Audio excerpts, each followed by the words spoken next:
ایسا واقعہ جو کافروں کے دلوں کو بدل کر انہیں ایمان کی روشنی میں لے آیا۔ واقعہ حضرت طفیل بن عمرو دوسی کا ایمان لانا۔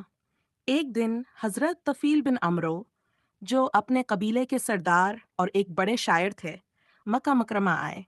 اس وقت قریش کے سرداروں نے انہیں کہا، اوپن کوٹ، اے طفیل، محمد اسائی پر ایمان نہ لانا، وہ جادوگر ہیں، ان کی باتیں سنو گے تو تم پر جادو ہو جائے گا۔ کلوز کوٹ۔ طفیل نے ڈر کے مارے اپنے کانوں میں روئی ڈال لی تاکہ آپ صلی اللہ علیہ وسلم کی آواز نہ سنیں۔ مگر جب وہ کعبہ کے پاس پہنچے تو رسول اکرم صلی اللہ علیہ وسلم قرآن پڑھ رہے تھے۔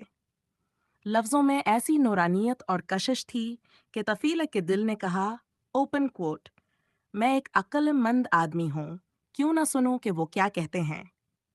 کلوز کوٹ۔ انہوں نے روئی نکال دی اور غور سے قرآن سنا۔ یہ آیات ایسی دل میں اتریں کہ ان کے جسم پر لرزہ طاری ہو گیا۔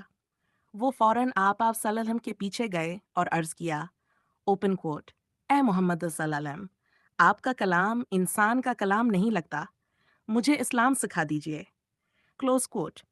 آپ صلی اللہ علیہ وسلم نے انہیں کلمہ لا الہ الا اللہ محمد الرسول اللہ پڑھایا۔ طفیلہ ایمان لے آئے اور اپنے قبیلے واپس جا کر پورے قبیلے کو مسلمان کر دیا۔ یہ وہی قبیلہ ہے جس سے حضرت ابو ہریرہ بعد میں ایمان لائے۔